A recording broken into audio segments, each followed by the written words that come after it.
करेंगे। राजस्थान दिवस पर बड़ी खबर आपको बता दें, भजनलाल सरकार युवाओं को बड़ी सौगात देने जा रही है। मुख्यमंत्री रोजगार उत्सव का आयोजन किया जाएगा और उत्सव में सरकारी नौकरियों के नियुक्ति पत्र बांटे जाएंगे।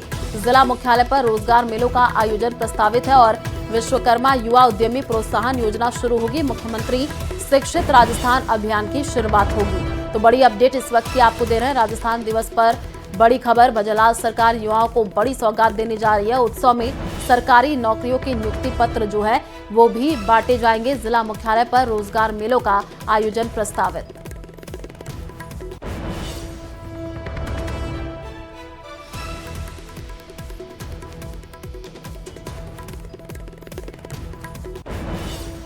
तो उत्सव में सरकारी नौकरियों के नियुक्ति पत्र बांटे जाएंगे। राजस्थान दिवस से जुड़ी हुई ये बड़ी खबर आपको दे रहे हैं। भजनलाल सरकार युवाओं को बड़ा तोहफा देने जा रही है। मुख्यमंत्री रोजगार उत्सव का आयोजन जो है वो किया जाएगा। उत्सव में सरकारी नौकरियों के नियुक्ति पत्र भी बांटे जाएंगे।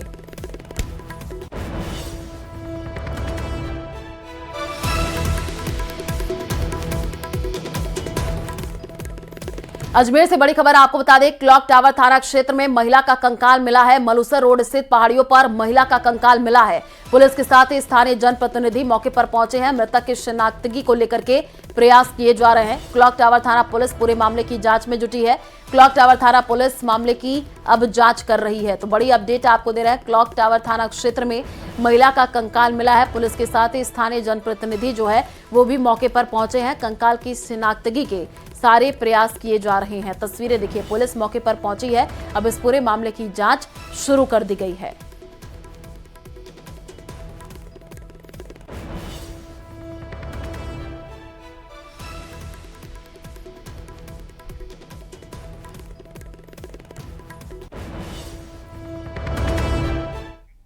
और बड़ी खबर, बापू बाजार में घड़ी के शोरूम में आग लग गई है। सूचना पर कई दमकल गाड़ियां मौके पर पहुंची हैं और आग में फंसे 3 लोगों को सुरक्षित निकाला गया है। आग पर काबू पाने के लिए कड़ी मशक्कत की गई है। तो उदयपुर से ये बड़ी जानकारी आपको दे रहे हैं, जहां पर बापू बाजार में घड़ी के शोरूम में ये आग लगने की घटना सामने आई है और जैसे ही आग लगी तो अफरा तफरी का माहौल जो है वो देखने को मिला है और आग पर काबू पाने के लिए काफी मशक्कत करनी पड़ी है। सूचना पर दमकल की गाड़ी मौके पर पहुंची है। ये तस्वीर देखिए, उदयपुर से ये तस्वीर सामने आई है। आग विकराल रूप लेती हुई दिखी है। बापू बाजार में घड़ी के शोरूम में ये अचानक से आग लग गई और आग में 3 लोग फंस गए थे, जिनको सुरक्षित बाहर निकाल लिया गया है।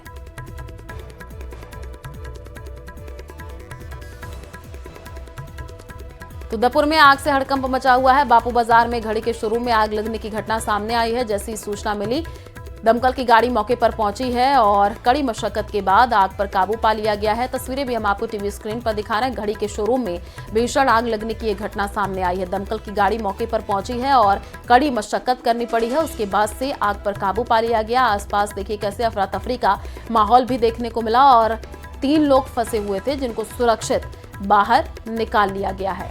तो उदयपुर से ये बड़ी जानकारी, आग से हड़कंप मच गया। सूचना पर दमकल की गाड़ी मौके पर पहुंची, आग पर काबू पा लिया गया है और जो 3 लोग फंसे हुए थे उनको भी सुरक्षित बाहर निकाला गया है।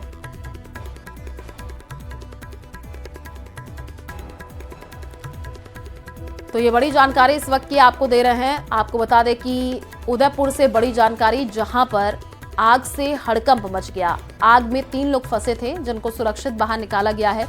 अफरा तफरी का माहौल देखने को मिला है। आप देखिए, कड़ी मशक्कत करनी पड़ी है और उसके बाद से आग पर काबू पा लिया गया। दमकल की गाड़ी भी मौके पर पहुंची, आसपास के लोग भी मौके पर इकट्ठा हो गए, भारी भीड़ इकट्ठा हो गई और काफी मशक्कत करनी पड़ी। आग पर काबू पा लिया गया और आग में जो परिवार फंसे हुए थे उनको सुरक्षित बाहर निकाला गया है। और ये तस्वीर हम आपको टीवी स्क्रीन पर दिखा रहे हैं। देखिए, दमकल की गाड़ी पहुंची, आग पर तुरंत काबू पाने का प्रयास किया गया। भारी भीड़ वहां पर इकट्ठा भी हो गई। उनसे बात जो है वो उनके पड़ोसी की बात हो गई है। अंदर उनको घबराहट जरूर हुई थी, एक बड़ी उनके लिए भी चिंता थी, जान का खतरा बना हुआ था। लेकिन देखिए कि जनहानि के अलावा अगर हम बात करें तो फिलहाल अब जो नुकसान यहाँ पर माल का हो रहा है उसमें आग को कंट्रोल करना बड़ी चुनौती है, क्योंकि माल जो है वो पूरी तरह से जलकर खाक भले ही हो चुका हो, लेकिन जो आग है वो अभी भी बरकरार है और आग बुझाने के जो प्रयास हैं आप देखिए कि लगातार किए जा रहे हैं। दमकल अभी भी यहाँ पर खड़ी हुई है, उनसे पानी के पाइप को लेकर ऊपर जो क्रेन के रास्ते जो लोग ऊपर गए हैं वहां पर बताया जा रहा है उनके तक पाइप पहुंचाए जा रहे हैं। एक बंद फ्लैट में 105 किलो सोना, 1 करोड़ 37 लाख रुपए कैश, कीमती घड़ी और बहुत कुछ। अहमदाबाद शहर के पालड़ी इलाके में एक स्टॉक ब्रोकर के बंद पड़े फ्लैट से आपको बता दें कि सोना, भारी मात्रा में जेवर और बहुत सारा कैश बरामद हुआ है। जांच एजेंसियां और पुलिस को जैसे ही सूचना मिली तो मौके पर टीम पहुंची। डीआरआई और एनटीएटीएस ने ज्वाइंट ऑपरेशन के तहत कार्रवाई की है और इस रेड में टीम को जो कुछ भी मिला है उसे देखकर डीआरआई और एटीएस टीम के होश उड़ गए।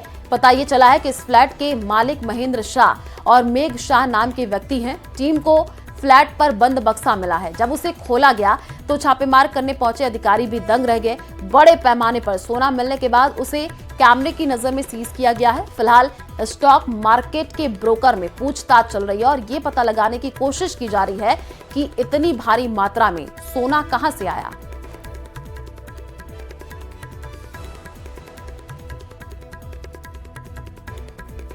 अहमदाबाद के पालड़ी इलाके में आया हुआ आविष्कार फ्लैट जो किराए पे भाड़े पे लिया गया था और फिलहाल 18 घंटे की तहकीकात के बाद यहाँ सर्च ऑपरेशन खत्म हुआ है। माना जा रहा है करोड़ों रुपए का गोल्ड और साथ ही साथ जो कैश रकम मिली है उनको डीआरआई और एटीएस की टीम ने लगातार 18 घंटे काम कर ये सर्च ऑपरेशन किया और सारा जो मुद्दामाल है उनको कब्जे किया है। आगे की तहकीकात के लिए उनको डीआरआई ले जाएगा है और साथ ही साथ जो मेघ शाह है उनकी तहकीकात किया जाएगी। वो फिलहाल पिछले कई महीनों से यहाँ आता जाता रहता था और गोल्ड और कई कैश जो थी वो भी रखता था, पर वो कौन है, किसका इसके पीछे हाथ है, वो सारी तहकीकात की बात है। आगे के दिनों में ये भी मालूम पड़ेगा कि इसके साथ ही साथ ये कैश जो है वो किसने रखा था, इसके पीछे कौन कौन लोग हैं शामिल, उसकी सारी तहकीकात करेंगे और आगे के दिनों में इसके साथ जो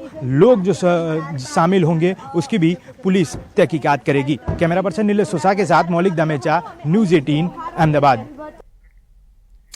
कांग्रेस प्रदेश अध्यक्ष गोविंद सिंह डोटासरा उदयपुर दौरे पर हैं और इस दौरान उन्होंने संगठन में मजबूत करने की बात कही। साथ ही कहा कि पार्टी को कमजोर करने वाले लोगों को कांग्रेस से विदा किया जाएगा। पीसीसी चीफ ने बीजेपी पर निशाना साधने के साथ टीकाराम जूली से मतभेदों की खबरों पर भी जवाब दिया। मेवाड़ में कुछ समय से कांग्रेस पार्टी वो रिजल्ट नहीं दे पा रही है जो हमको देना चाहिए, तो इसके लिए हमने एक कार्यक्रम बनाया है और उस कार्यक्रम के तहत पहले तो हम जो हमारा संगठन है उस संगठन को गतिशील बनाएंगे और संगठन में जितने भी रिक्तियां हैं, जो भी पोस्ट वैकेंट है, उनका इस 1-2 महीने के अंदर अंदर हम लोग उसमें फुलफिल करेंगे, उनको भरेंगे, लोगों को मौका देंगे। 5 साल के लिए यहाँ भजन लाल जी के नेतृत्व में जब सरकार बन गई, चाहे वो पर्ची से ही बन गई, अब उस पर्ची सरकार को, भजन लाल जी की सरकार को, बीजेपी की सरकार को, डबल इंजन की सरकार को, जो उनको मर्जी है जो कह लो, उनको काम करना चाहिए। ये देव दर्शन यात्रा के लिए थोड़ी मुख्यमंत्री बनाया है, वो तो करते रहो बीच बीच में, कोई दिक्कत नहीं। तो ये हम पे ही एफआईआर करने के लिए पैदा हुए हैं क्या? सरकार तभी इसीलिए बनी है क्या? इनके खिलाफ, अपने मंत्री के खिलाफ, और मंत्री डीजी के घर जाके गेट पे खड़ा होकर टक टक टक, ये तो गोविंद डोटासरा ही नहीं करता, पहले ही कहता है गेट खुला रखना, मैं आ रहा हूँ। तो मतलब जो स्थिति बनी हुई, ये तो ड्रामा पार्टी है भाई, ड्रामा कर रहे हैं, एक दूसरे को आंखों में धूल झोंक रहे हैं, जनता इनको सब देख रही है। समय आने पे इनको सबक सिखाए कि साहब इनकी मंशा है कि ये सदन नहीं चलाना है, इसलिए उजूल बुजूल बातें कर रहे हैं और ऐसी ऐसी शर्तें लगा रहे हैं और कह रहे हैं ऐसा करो, नहीं तो हम ये नहीं करेंगे। तो मैंने कहा 5 दिन हो गए, राजस्थान का विधानसभा जनता के मुद्दों के लिए है और हम चुन करके जनता से ये वादे करके आएंगे, हम आपके मुद्दे उठाएंगे विधानसभा में। वो एक टेक्निकल कारण है जो मैं आपको जल्दी उसका खुलासा करूँगा और जाऊँगा। उससे पहले, इंटर करने से पहले पूरे प्रदेश के मीडिया को उसके बारे में बताऊंगा कि ये क्या कारण है। और संसद में प्रधानमंत्री नरेंद्र मोदी पहुंचे हैं, क्या कुछ कह रहे हैं सुनिए। मैं प्रयागराज में हुए महाकुंभ पर वक्तव्य देने के लिए उपस्थित हुआ हूं।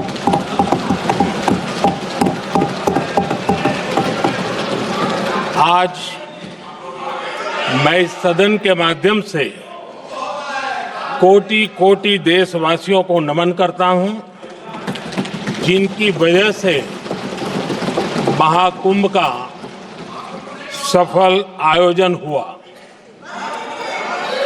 महाकुंभ की सफलता में अनेक लोगों का योगदान है। मैं सरकार के, समाज के सभी कर्मयोगियों का अभिनंदन करता हूं। मैं देश भर के श्रद्धालुओं को, यूपी की जनता, विशेष तौर पर प्रयागराज की जनता का धन्यवाद करता हूं। अध्यक्ष जी, हम सब जानते हैं गंगा जी को धरती पर लाने के लिए एक भगीरथ प्रयास लगा था। वैसा ही महाप्रयास इस महाकुंभ के भव्य आयोजन में भी हमने देखा है। मैंने लाल किले से सबका प्रयास के महत्व पर जोर दिया था। पूरे विश्व ने महाकुंभ के रूप में भारत के विराट स्वरूप के दर्शन किए। सबका प्रयास का यही साक्षात स्वरूप है। ये जनता जनार्दन के संकल्पों के लिए, जनता जनार्दन की श्रद्धा से प्रेरित महाकुंभ था। आदरणीय अध्यक्ष जी, महाकुंभ में हमने हमारी राष्ट्रीय चेतना के जागरण के विराट दर्शन किए हैं। ये जो राष्ट्रीय चेतना है, ये जो राष्ट्र को नए संकल्पों की तरफ ले जाती है, ये नए संकल्पों की सिद्धि के लिए प्रेरित करती है। महाकुंभ ने उन शंकाओं आशंकाओं को भी उचित जवाब दिया है जो हमारे सामर्थ्य को लेकर कुछ लोगों के मन में रहती है। अध्यक्ष जी, पिछले वर्ष अयोध्या के राम मंदिर प्राण प्रतिष्ठा समारोह में हम सभी ने ये महसूस किया था कि कैसे देश अगले 1000 वर्षों के लिए तैयार हो रहा है। इसके ठीक 1 साल बाद महाकुंभ के इस आयोजन ने हम सभी के इस विचार को और दृढ़ किया है। देश की ये सामूहिक चेतना देश का सामर्थ्य बताती है। किसी भी राष्ट्र के जीवन में, मानव जीवन के इतिहास में भी अनेक ऐसे मोड़ आते हैं जो सदियों के लिए, आने वाली पीढ़ियों के लिए उदाहरण बन जाते हैं। हमारे देश के इतिहास में भी ऐसे पल आए हैं जिन्होंने देश को नई दिशा दी, देश को झकझोर कर जागृत कर दिया। जैसे भक्ति आंदोलन के कालखंड में हमने देखा कैसे देश के कोने कोने में आध्यात्मिक चेतना उभरी। स्वामी विवेकानंद जी ने शिकागो में 1 सदी पहले जो भाषण दिया, वो भारत की आध्यात्मिक चेतना का जयघोष था। उसने भारतीयों के आत्मसम्मान को जगा दिया था। हमारी आजादी के आंदोलन में भी अनेक ऐसे पड़ाव आए हैं। 1857 का स्वातंत्र संग्राम हो, वीर भगत सिंह की शहादत का समय हो, नेताजी सुभाष बाबू का दिल्ली चलो का जयघोष हो, गांधी जी का दांडी मार्च हो, ऐसे ही पड़ावों से प्रेरणा पाकर भारत ने आजादी हासिल की। मैं प्रयागराज महाकुंभ को भी ऐसे ही एक अहम पड़ाव के रूप में देखता हूं, जिसमें जागरूक होते हुए देश का प्रतिबिंब नजर आता है। अध्यक्ष जी, हमने करीब 1.5 महीने तक भारत में महाकुंभ का उत्साह देखा, उमंग को अनुभव किया। कैसे सुविधा असुविधा की चिंता से ऊपर उठते हुए कोटि कोटि श्रद्धालु श्रद्धा भाव से जुटे, ये हमारी बहुत बड़ी ताकत है। लेकिन ये उमंग, ये उत्साह सिर्फ यहीं तक सीमित नहीं था। बीते हफ्ते मैं मॉरिशस में था। मैं त्रिवेणी से, प्रयागराज से महाकुंभ के समय का पावन जल लेकर गया था। जब उस पवित्र जल को मॉरिशस के गंगा तालाब में अर्पित किया गया, तो वहां जो श्रद्धा का, आस्था का, उत्सव का माहौल था, वो देखते ही बनता था। ये दिखाता है कि आज हमारी परंपरा, हमारी संस्कृति, हमारे संस्कारों को आत्मसात करने की, उन्हें सेलिब्रेट करने की भावना कितनी प्रबल हो रही है। अध्यक्ष जी, मैं ये भी देख रहा हूं कि पीढ़ी दर पीढ़ी हमारे संस्कारों के आगे बढ़ने का जो क्रम है, वो भी कितनी सहजता से आगे बढ़ रहा है। आप देखिए, जो हमारी मॉडर्न युवा पीढ़ी है, ये कितने श्रद्धा भाव से महाकुंभ से जुड़े रहे, दूसरे उत्सवों से जुड़े रहे हैं। आज भारत का युवा अपनी परंपरा, अपनी आस्था, अपनी श्रद्धा को गर्व के साथ अपना रहा है। अध्यक्ष जी, जब एक समाज की भावनाओं में अपनी विरासत पर गर्व का भाव बढ़ता है, तो हम ऐसी ही भव्य प्रेरक तस्वीरें देखते हैं जो हमने महाकुंभ के दौरान देखी।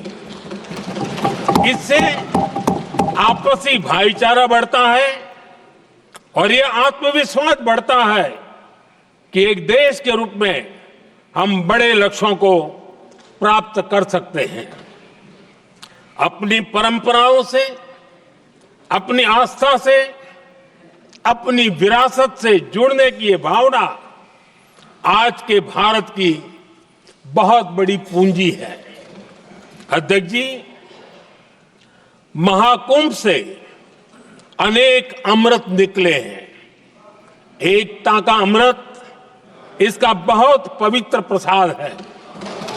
महाकुंभ ऐसा आयोजन रहा जिसमें देश के हर क्षेत्र से, हर एक कोने से आए लोग एक हो गए। लोग अहम त्याग कर वयम के भाव से, मैं नहीं हम की भावना से प्रयागराज में जुटे। अलग अलग राज्यों से लोग आकर पवित्र त्रिवेणी का हिस्सा बने। जब अलग अलग क्षेत्रों से आए करोड़ों करोड़ों लोग राष्ट्रीयता के भाव को मजबूती देते हैं, तो देश की एकता बढ़ती है। जब अलग अलग भाषा बोलियां बोलने वाले लोग संगम तट पर हर हर गंगे का उद्घोष करते हैं तो एक भारत श्रेष्ठ भारत की झलक दिखती है, एकता की भावना बढ़ती है।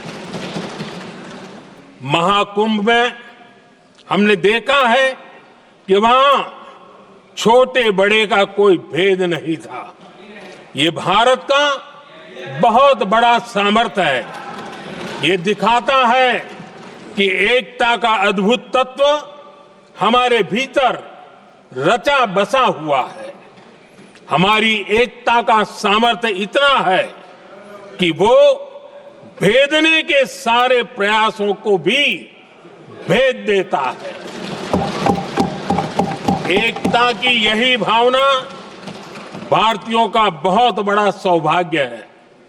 आज पूरे विश्व में जो बिखराव की स्थितियां हैं, उस दौर में एकजुटता का ये विराट प्रदर्शन हमारी बहुत बड़ी ताकत है। अनेकता में एकता भारत की विशेषता है, ये हम हमेशा कहते आए हैं, ये हमने हमेशा महसूस किया है और इसी के विराट रूप का अनुभव हमने प्रयागराज महाकुंभ में किया है। हमारा दायित्व है कि अनेकता में एकता की इसी विशेषता को हम निरंतर समृद्ध करते रहें। अध्यक्ष जी, महाकुंभ से हमें अनेक प्रेरणाएं भी मिली हैं। हमारे देश में इतनी सारी छोटी बड़ी नदियां हैं। कई नदियां ऐसी हैं जिन पर संकट भी आ रहा है। कुंभ से प्रेरणा लेते हुए हमें नदी उत्सव की परंपरा को नया विस्तार देना होगा। इस बारे में हमें जरूर सोचना चाहिए। इससे वर्तमान पीढ़ी को पानी का महत्व समझ आएगा, नदियों की साफ सफाई को बल मिलेगा, नदियों की रक्षा होगी। अध्यक्ष जी, मुझे विश्वास है कि महाकुंभ से निकला अमृत हमारे संकल्पों की सिद्धि का बहुत ही मजबूत माध्यम बनेगा।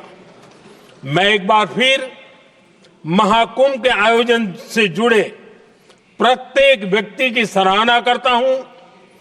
देश के सभी श्रद्धालुओं को नमन करता हूं।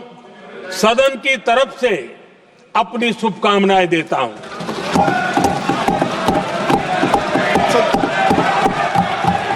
नियम 372 एक मिनट, नियम 372 के तहत आप विद्वान माननीय सदस्य विषय उठा रहे थे ना, इसलिए मैं बोल रहा हूं, आप नियम पढ़ लिया करें। हर विषय सदन नियमों से चलता है।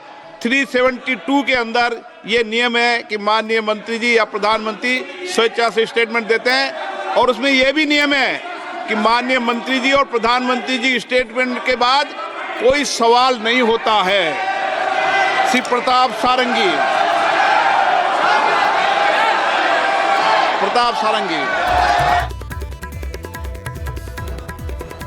तो महाकुंभ से एकता का अमृत निकला है। महाकुंभ आने वाले पीढ़ियों के लिए उदाहरण है। प्रधानमंत्री नरेंद्र मोदी की तरफ से ये कहा गया। पीएम की बड़ी बातें आपको बता रहे हैं। 1.5 महीने तक देश में महाकुंभ का उत्साह रहा। प्रधानमंत्री नरेंद्र मोदी ने ये कहा और आपको बता दें कि लोकसभा से प्रधानमंत्री नरेंद्र मोदी का संबोधन, और उन्होंने कहा कि युवा पीढ़ी उत्साह के साथ महाकुंभ से जुड़ी रही।